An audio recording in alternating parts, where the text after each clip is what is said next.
What's up, everybody? Welcome to BioS 3 Raw TV. Well, the Arnold is over, and we have the aftermath of the Arnold, just like we have the aftermath of every show lately that happens. And I'm going to break some of these things down to you right now, because we're seeing the people complaining about the placings, of course. And I just want to throw this out there, because I think that a lot of people don't realize, what they're arguing, what they're fighting about. Now, for years, I've gone through and I've broken down different videos. I remember the Steve Kuklo one that I broke down because nobody could understand how he had won the show before. And I put the video up and I broke it down play by play. And Steve actually contacted me and said, thanks for making the video at that point. Everybody in the NPC and the IFBB were like, it's good that you broke it down like that. People still didn't understand. Now, the reason why people don't understand is just like people have their favorite football team, their favorite basketball team, their favorite whatever, right? Favorite band. They have their favorite bodybuilder, all right? And they don't understand what they're looking at because that's their favorite bodybuilder. And to them, to that person, their opinion, that person is perfect. They have the symmetry, the size, the muscularity. They have everything. They don't understand what they're looking at as far as the criteria that the judges have. They just know emotionally that they really like that competitor. Maybe they would want to look like that competitor themselves, whatever the case may be. Maybe they've been following them since they started their career, whatever the case may be. But everybody has their favorite one that should be Mr. Olympia. Everybody has their favorite one that should, win this show. And when they don't, it's the judge's fault. The judge doesn't like them. The judge doesn't like their team. There's all these excuses to why they don't win. And I think that going down with the criteria, or breaking down the criteria right now will help people understand. But I also want people to understand that we had a meeting earlier, well, it was actually last month in February.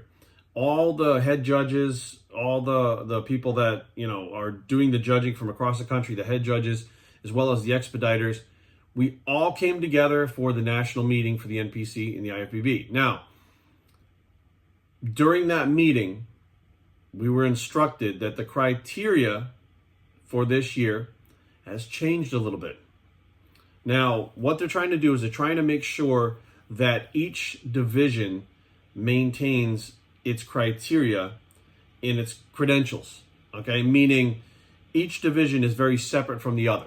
Like, it's very easy to tell who should be in what division, as opposed to now there's a lot of people crossing over and blending in. You could say, well, this person could do it good in the open, this person could do it well in classic, this person could do, whatever the case may be. But we're trying to keep the integrity of those classes. So there's going to be changes made, because what happens is inevitably, if as judges we don't control the situation and we just start judging every division like an open bodybuilding show, bikini, figure, physique, it doesn't matter what it is, they keep getting bigger and harder and bigger and harder and bigger and harder to the point where it no longer resembles what that division was supposed to be and what it is and why it became so popular. And we have people that can't fit that criteria, because you wind up getting people that, let's be real, genetically they can build muscle, they take maybe more drugs, their body responds better to drugs, maybe they're genetically prone to stay lean, whatever the case may be. But as these divisions start going more and more to the extreme, the people that really make up the bulk of the competition start to go, well, I can't be like that. It's like Rami. You look at Rami. There's a lot of people right now that are like, I'm just going to throw in the towel because there's no way I could ever look like that. And that type of size is what they want in an open division. So therefore, what's the fucking point? I can't do that, right? So there's a lot of differences in the criteria that now this year are going to be implemented. And we're going to see it right now. Now, I want you guys to understand, Brandon and Bonac, that is the big one where people are like, oh my God, I can't believe that Brandon beat Bonac. Now, let's reverse to the Olympia. Who won the Olympia? Rami. He wasn't the most conditioned guy on stage, correct? No, he wasn't, especially Friday night. But overall muscle mass and shape in the open division trumps all. It just does. I can't explain it enough. Size matters in the open division. Now, the 212 division, sure, it matters, but most of those guys are topping out at 212 to begin with. Most of them have a hard time even getting into 212. So at that point, that weight limit, that caps it off. Here, there's no weight limit in the open classes, right? When you're looking at classic physique, you got a height and weight limit, right? So you're not going to have the mass above all look. Now, we did see, Chris Bumstead a lot bigger than the other guys that he was beating. It was a much bigger structure in general. So again, it just happened to be that way because he had the best physique on stage that day at the Olympia, and he happened to be a lot bigger than the other guys. But it doesn't mean a smaller guy can't beat the bigger guy in the classic physique division. Now, we've seen Sean Clarita beat men in the open division now also. He packs on so much muscle on his frame, pound for pound, and he holds it so well that he has a very Flex Wheeler-like physique with the shape and symmetry. He just lacks the physical size, like his structure, but alone, he looks like an open bodybuilder. So there's a lot of different things that go into this. I'm going to go over a couple things right now, and hopefully, if you guys follow along, in these pictures that I'm going to have up here right now, you can blow these up, because I have these blown up on my computer screen itself, so they're going to be hard to see, like if you're looking at the little video of it, but I'm going to put them up here anyways. This first one is the picture of Bonac and Brandon. Now, Brandon clearly is the bigger athlete. If you look at his shoulder width, his shoulder size, look at the size of his shoulders compared to Bonac's. They're way bigger, right? You look at the arms, you say, well, Bonac's arms are good. Bonac has very short biceps. Look at Brandon's biceps. They're long, right? They fill up that whole area, which makes the arm look bigger. You can also see a lot of the striations on Brandon's arms. You can see the separations. Not so much on Bonac's. Now, when you go to the triceps, look at Brandon's triceps. Brandon's triceps are long and sweep almost to the end of the elbow, right? Look at Bonac's. They're very short. They end halfway down the arm. Now, the thing is, the older a bodybuilder gets, and I don't think it's from drugs, I think it's from age, because I've seen it with pro wrestlers too, at the bottom of your elbow, where your triceps is supposed to insert over here, it winds up shortening and shortening and shortening, going up the arm the older somebody gets. Like Lou Ferrigno's arms look like that now, and they didn't back in the day. So I think it's an age thing. The older someone gets, the shorter the tricep starts to atrophy. I don't really understand it, but it's a phenomenon we see in a lot of bodybuilders when they're older. Now, going back here again, if you look at Brandon's chest is obviously thicker, longer. I mean, he's got all the body parts. His lats are much bigger than Bonac's are. They just are. Bonac's look a little bit thicker because they're shorter. His lats are a lot shorter. Brandon's are longer. When you get to the midsection, if you look, and you can even take a ruler and put it up to the screen, Brandon's waist is a lot smaller than Bonac's. Now, for Bonac's height, he should have a lot smaller waist if he's going to compete with somebody like Brandon. I mean, the shape is just beating him. Just the shape alone is just beating him, right? So Brandon has size and shape. You get to the legs, I do think that Bonac's legs are more detailed. Bonac has these long, we'll get into that one in a second. Bonac has these very kind of long glutes, right?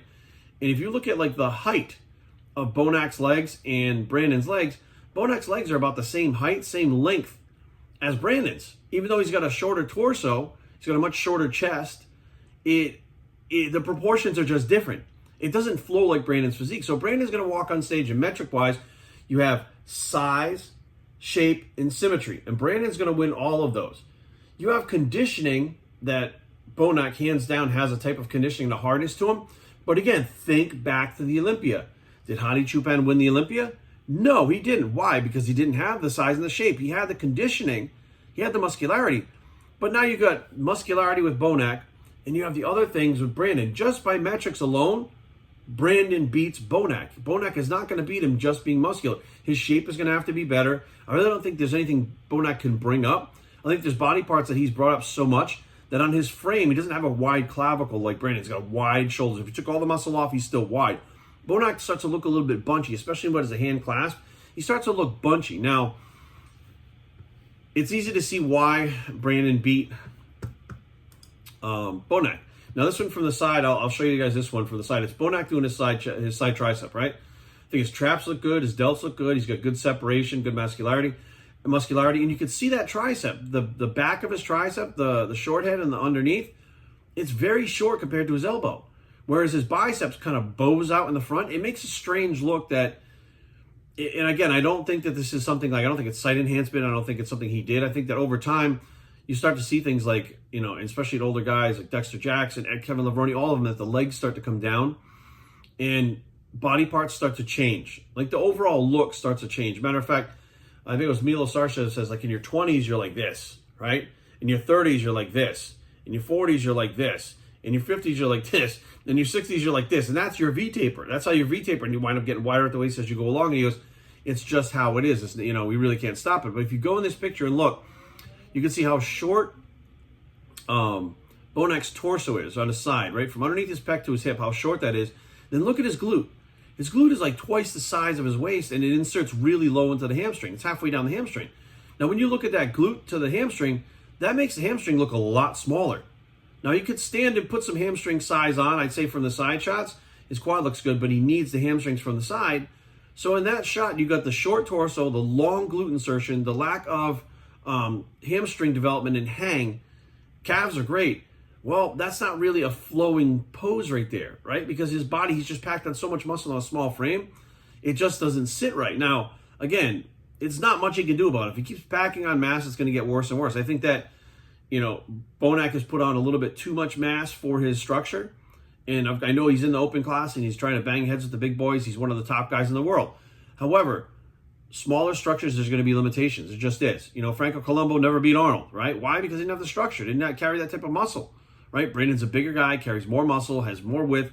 Overall, that's the open class. That's why it's like that. Now, when we look at Justin, we have people saying, oh, Justin Rodriguez. Well, this next picture I want to show you guys, we were instructed this year, as of right now, if you notice, as a judge, you're sitting at that table and you notice lumps, site enhancement, any kind of implant, right? That's not a breast augmentation because that's something that's completely different. But if you have muscles that have been augmented by any kind of implant, that person automatically gets marked down. Doesn't matter if they're the best bodybuilder on the stage. If you're seeing things like site enhancement, site injections, if you're seeing swelling, if you're seeing, not the same thing as a muscle tear, but you're seeing implants and stuff like that, those are things that are not allowed in competition, and you will be marked down for them. Now, when I look at Justin right off the bat, I see his shoulders are really suspect in this picture. And I actually got sent a video of this while it was going on, and people were asking that, hey, what's up with his shoulders, right? Well, it's not just his shoulders. So when you look at him, you see, oh, he's got good muscularity, he's got decent shape, but those shoulders, you can tell something's going on in those shoulders. And Hadi Chupan was marked down for it at Olympia. This is something they want us to do. They do not want site enhancement to become the norm where everybody's just jabbing oil in their body and just going for it. It's not a good look. It doesn't look like it flows with the body, and it's dangerous, plain and simple. So you have the shoulders, which really look suspect, especially on, if you're looking at the screen, the right shoulder, the way he's looking at it, his left shoulder, you can see the little lump plus the weird, strange fullness in it. And if you go to this next picture, which I'm going to put up right now, he's got this lump in his left leg. Now, I can tell you from experience, most, if not all, at this point, most judges have competed before. Most judges have had to do what they've had to do to compete, if you get what I'm saying, read between the lines, right? So we know when we see these lumps exactly what they are. We know when we see the triangle delts and the points in the delts, we know exactly what the fuck we're looking at. We don't know whether it was a site enhancement, like a site enhancement oil. We don't know if it was a steroid shot. We don't know if it's scar tissue. But we know it's not supposed to be there. And if you let the people get away with, oh, it's just scar tissue, then they can fill their shoulders up with whatever they want and just claim scar tissue. You can get massage and get that broken up. So therefore, there's no excuse to have any kind of lumps or triangle delts or anything like that. And I had issues like this. There were times where I did shots before a show, which I should not have done. And I remember I got second in this one show, and I was like, I clearly was the better bodybuilder. Why the fuck didn't I win? I was racking my brains, and my girlfriend at the time actually went up to the judges and asked him, she said, hey, he placed second. What could he do to, get over that hump and win the show? And one of the judges told her his quad tear was very distracting. Now, she didn't say the site enhancement or the shot that I put in my leg that swelled up, the bad shot I did. She didn't say that. She said the quad tear. So when, my girlfriend relayed the message to me, I said, I don't have a quad tear. So I'm looking at my legs and I see the lump and I go, either she thought it was a quad tear, which I know it wasn't now at this point, which I know she didn't think that, or in a nice way they were saying, look, this is very distracting. That's not supposed to be there, and we know it, and that's why you're going to get marked down. We know what it is. We don't want to see that shit. And that was back when I was competing. Now you see shit like this on the Arnold stage, and you see stuff like Hadi Chupan on the Olympia stage with these lumps and shit in there. Like, these are the best of the best. Like, you should know enough not to have lumps in you. Like, back in the day when you saw the guys in the 90s, there were no lumps in them. You never saw sight, well, unless they pumped themselves full of synthol. But those top guys were hard as a rock. No lumps or nothing. They used to stop taking their shit 1 to 2 weeks out, up to 10 days. Well, 10 days to 2 weeks out. They would stop taking stuff so they didn't have these problems. And when he got on stage, they didn't. These guys are continuing to use whatever they're using right up to the show, which is causing this inflammation, which his left leg is much smoother than the right leg. Throws off the overall look, but it has a big lump on it, right? So trying to do what you think you need to do to look better can sometimes backfire, cost you placings, and look worse. If he hadn't done that, realistically, whatever is in there is not going to make his physique so drastically different that he would have won the show, So not putting it there might have had him place a place or two higher, right? But you live and you learn. Now, from here, where do we go? I'd say that they gave us very clear guidelines to go by. They are obviously being enforced here. They've gone through the, everything that I saw this weekend stands with the guidelines. They want to make sure that these classes specifically are different and they differ from one class to the other. So, of course, the open class is going to be size. We saw it at the Olympia, size. Size wins. Size matters. Size.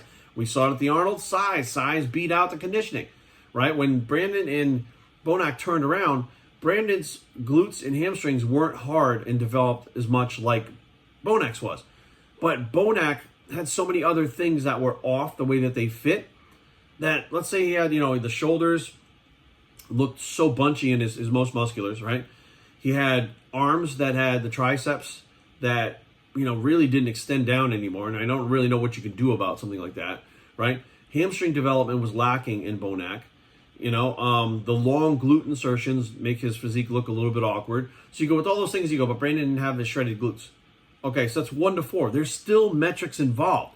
Like, it's not a matter of opinion. It's a matter of what you see based on the criteria.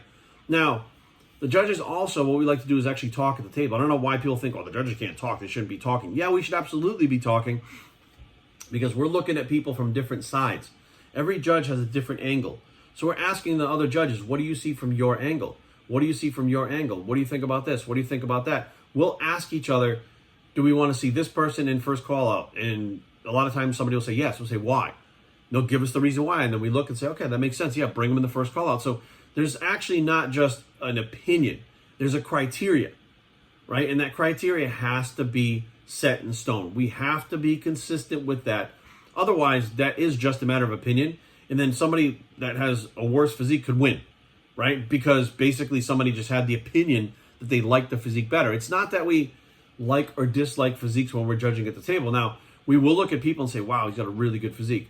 Wow, could use a little more of this, could use a little more of that. But it's not a personal thing. We're not looking at them saying, that's my favorite guy, that's my favorite guy. We look at them and say, based on the criteria, where does this person fit? Based on what we know we're looking for, right? Which is usually the Olympia. That's what sets the criteria. When we had this meeting, they had actual slides on the TV that they were showing us what the criteria was based on the Olympia. Whoever's the best in the world, that's the look they're going to chase. So for Brandon, it's a bigger, fuller look, not necessarily a smaller, shredded look. Now we had Steve Kuklo, which I want to touch on Kuklo for a second. Now, Steve is a big dude. I mean, I've seen him plenty of times in person. I've talked to him. Big guy, big structure, big frame, comes in good conditioning, isn't really missing any body parts. But this time at third place, he's going to beat Justin with the crazy, strange delts and the lump in his leg and stuff like that. He's going to beat Brett Wilkin. Kuklo to this time was not his best. And he said he was down about 10 pounds from the last time he competed. Or last year at the Arnold, one or the other. And I looked at his physique top to bottom, and people were saying, well, he's going backwards. I think Nick Trigilli did a video, said he's going backwards. To me, Steve just looked very, very flat. It looked like his skin was thin and he was hard, but he was flat, whether it wasn't a full carb up, whether something went wrong, or he over-dieted and the carb up just didn't work because he needed more time, whatever the case may be. To me, Steve just looked flat. I feel like if he had been carved up enough that his muscles would have popped, especially through his back and the separation and stuff, but he would look so much even bigger if he had been carved up fully, or whatever had gone wrong had gone right.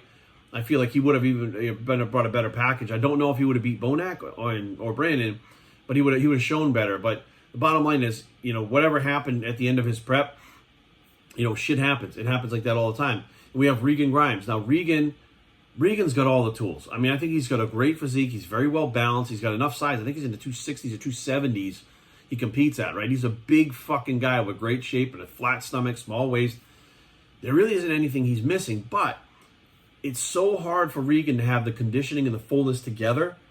And that is just something I don't think, honestly, it is a lack of trying. I don't think it's a lack of dieting. I don't think it's a lack of eating, a lack of training. The kid is on point with everything. He's working with Milos. I think, honestly, it's just very hard to get that look for a lot of people.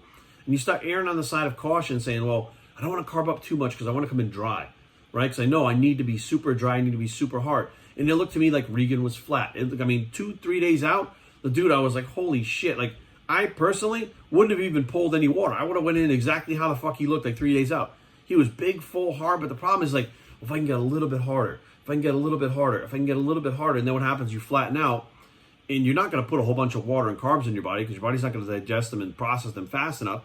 So what winds up happening is you go on stage, you can't get a pump, you get up there, you look good, but you don't look like you did 2 3s before. And then 2 3s after the show, they look phenomenal, like they could win the show. So it's like this timing thing. And I think that, you know, from show to show, as your body changes, so does that timing. So we're seeing Regan like maybe 2 to 3 days out look a certain way, even 5 weeks out look a certain way. And the day of the show, he just didn't bring that same look. Now, could it have been a lack of carbs? Absolutely. Could have been too much training? Absolutely. Could have been pulling too much water? Absolutely. Could have been a number of things. But the whole point is these things that go, this is why I didn't do my top picks for the Arnold. Because you fucking can't. Everybody looks like they're going to win the fucking show 5 weeks out. Everybody looks like there were people talking about Brett Wilkin.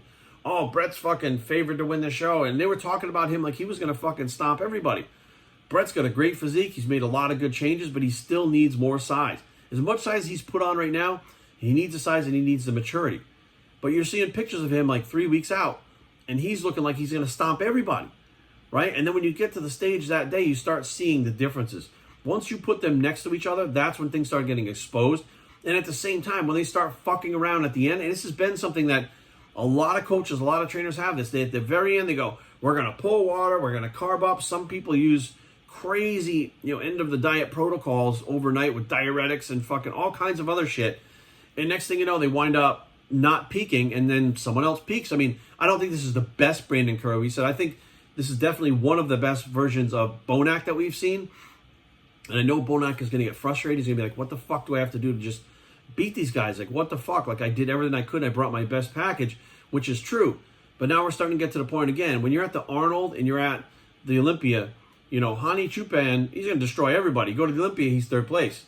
You know what I mean? So you start looking at it, like when you get to these bigger shows, it's not about like, well, I'm bringing my best, I'm bringing my best. Well, you're bringing your best, but the best in the world, the top elite guys, which you're a part of, are now stepping on stage. And these guys have different genetics. They have different structures. They have different ways they respond to shit, right? A lot of this is genetic. The training, the diet, the drugs, all of it is genetic. The way the body responds to these things. So you can just do what you have. I think Bonac is doing the most that he can with his physique. I think that just some of his proportions are a little off. And most of the time, he'll probably win. But when you have someone like Brandon's silhouette is amazing. There's pictures of him where they take just of his like rear double bicep as a silhouette. Like everything is blacked out on it. And like the way you see his shoulders come up, his arms flow, his lats pop, his tiny little waist. You look at it and you're like, damn, that's fucking insane.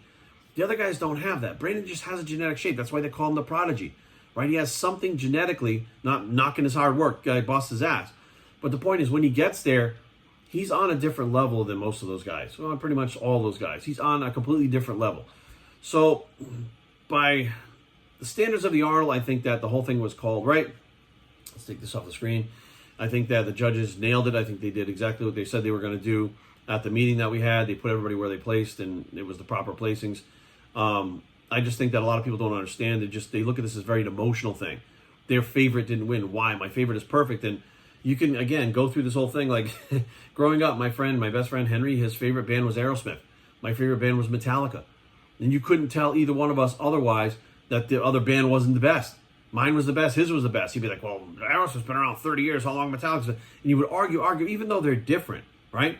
They're both, when you put them together, Aerosmith and Metallica are fucking legendary bands. However, I had emotional attachment to mine, he had emotional attachment to his. It was the same way, like, he was with the Dallas Cowboys was his favorite team. To this day, they're the best of the best, the best, the best.